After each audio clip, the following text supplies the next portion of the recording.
জীৱনত অলপ সুখ অলপ শান্তি পোৱাৰ আশাতেই মানুহে বিভিন্ন ধৰণৰ কৰ্ম কৰে। ধন সম্পত্তি আহৰণ কৰিবলৈ চেষ্টা কৰে। তথাপি সকলো মানুহ বাৰু সুখী হয়নে?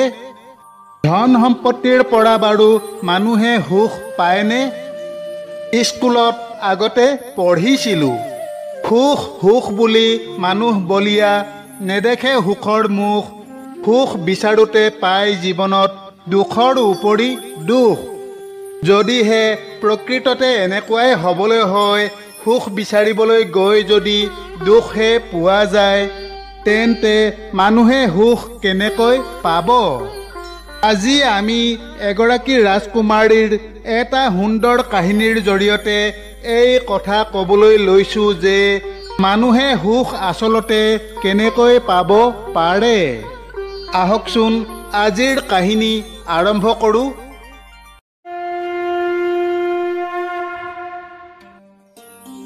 অতি প্ৰাচীন কালৰ কথা।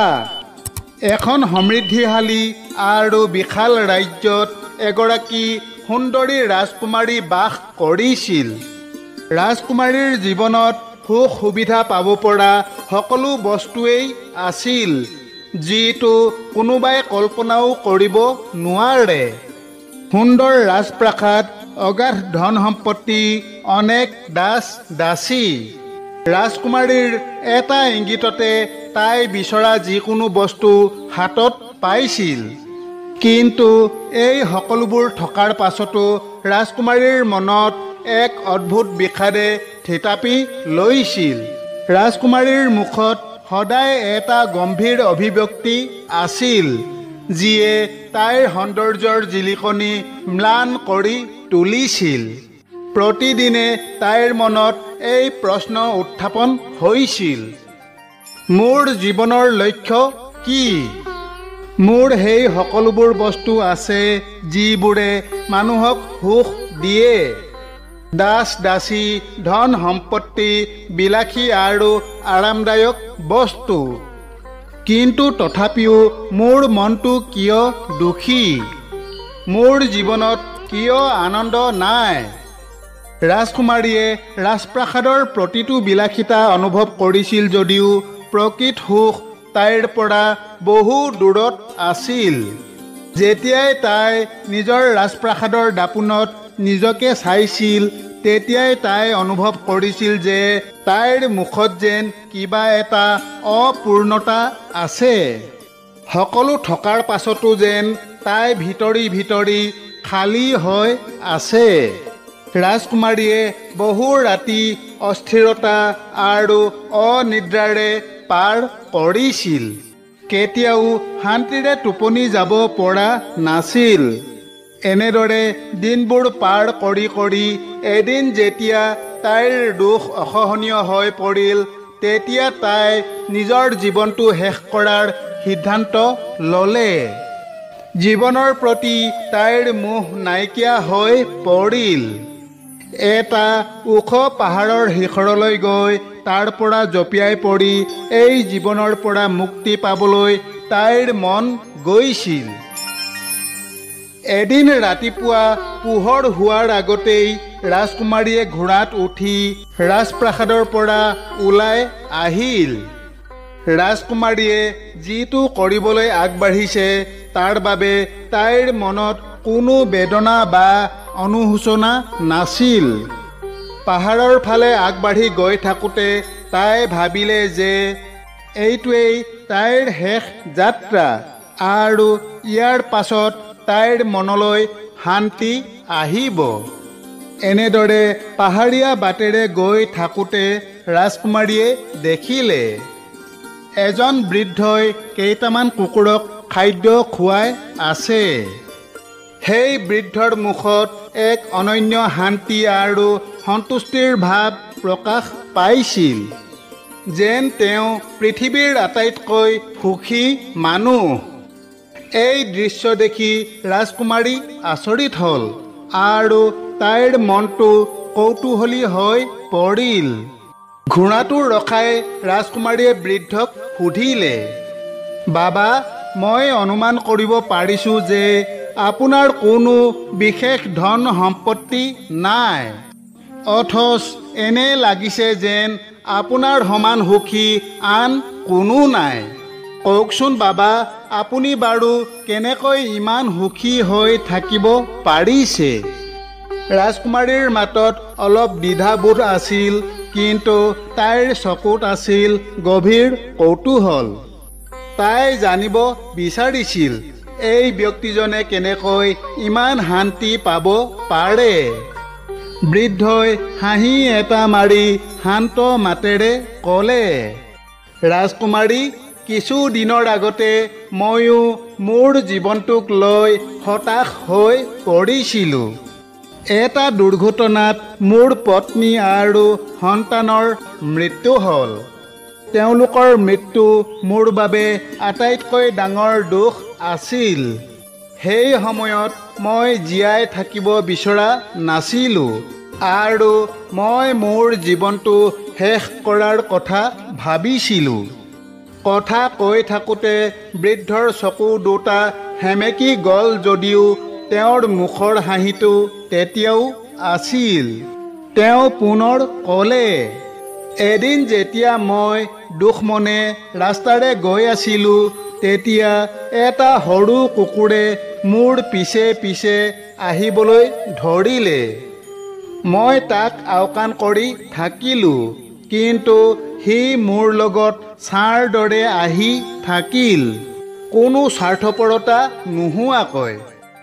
যেতিয়া মই তাৰ ফালে লক্ষ্য কৰিলোঁ, তেতিয়া মই অনুভৱ কৰিলোঁ এক অনন্য সুখ।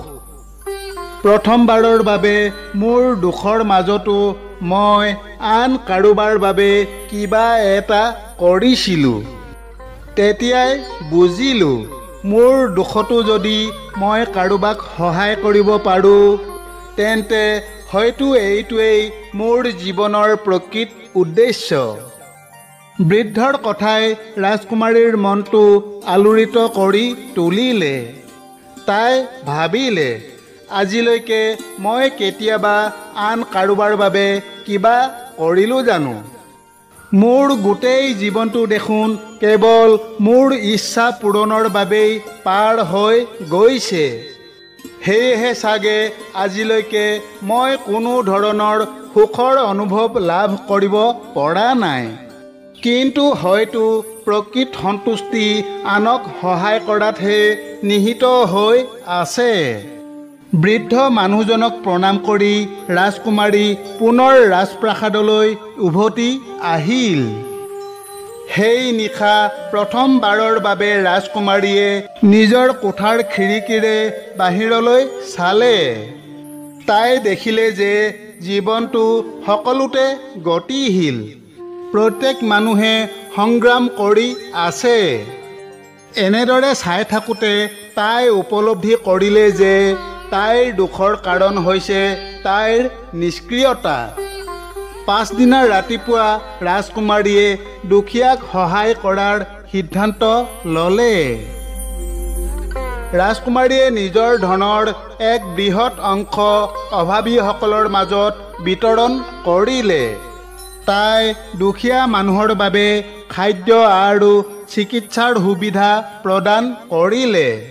প্ৰথমবাৰৰ বাবে ৰাজকুমাৰীয়ে নিজৰ ৰাজপ্ৰাসাদৰ পৰা ওলাই আহি সেইবোৰ মানুহৰ লগত কথা পাতিলে, যিয়ে জীয়াই থাকিবলৈ কঠোৰ সংগ্ৰাম কৰি আছে।